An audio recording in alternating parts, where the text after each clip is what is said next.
Welcome to Tokyosaurus. So what's up in Japan? A trailer for the upcoming Pokemon movie was recently released in Japan.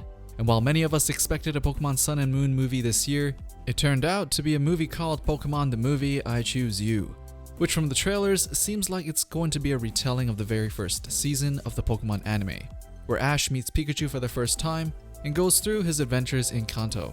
We see Ho-Oh for a few seconds in the trailer, and Ho-Oh is seen dropping a rainbow feather for Ash, which symbolizes a sort of acceptance from Ho-Oh. But that's pretty much it.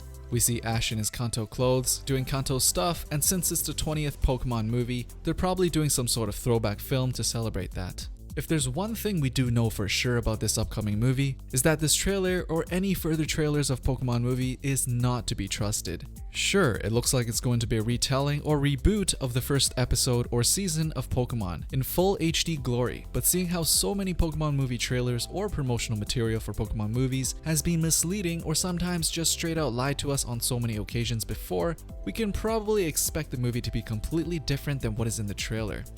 When did they ever do that, you ask? Well, let's take a look. Starting with the third Pokemon movie, Entei Spell of the Unknown. In the Japanese trailer, there was a shot of Mewtwo in a cave while a thunderstorm was going on outside. And when people saw that in Japan, they went nuts. Everyone thought Mewtwo was going to be back for the new film, being the fan favorite he was, and that alone drove enough hype for people to go to the theater for that movie. Well, if you watched that movie, then you would know that Mewtwo got exactly no screen time, and pretty much had nothing to do with the story. How about the first trailer for the 13th Pokemon movie, The Master of Illusions, Zoroark? Ash is seen fighting an evil version of himself, and fan theories went nuts all over the internet, from Celebi theories to the GS Ball or even Pokelantis. But nope, they decided to scrap pretty much the entirety of that trailer to go for something completely different with Zoroark. How about this one, the poster for the 6th Pokemon movie that's called a Jirachi Wishmaker? Wait, I don't remember Jirachi looking like an Absol. Did they get this mixed up?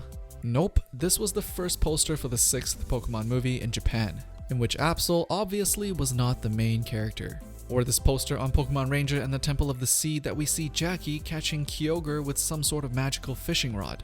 Well, psyched again, because this movie was about Manaphy. In fact, I don't even think Kyogre had any screen time in this movie at all.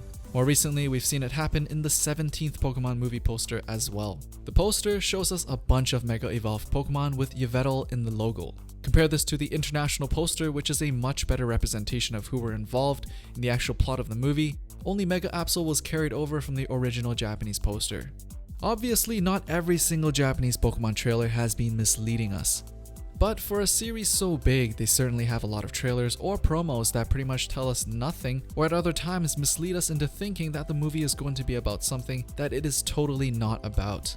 Who knows though, this might be intentional to avoid any sort of spoilers while still getting people to watch their movies, which to be honest, people would still probably watch even if the 30-second trailer was a black screen. So, what do you guys think of Pokemon movie trailers or this new upcoming Pokemon movie that we can probably assume will not be about Ho-Oh now that we've seen the atrocities that they've done with the previous Pokemon trailers? Just kidding. Anyways, as usual, let me know in the comments below. Don't forget to follow Tokyosaurus on social media for Japanese culture tweets and video updates. And if you haven't subscribed already, subscribe and you will get the latest things people are talking about in Japan right in your inbox. Thanks for watching and I'll see you guys in the next one.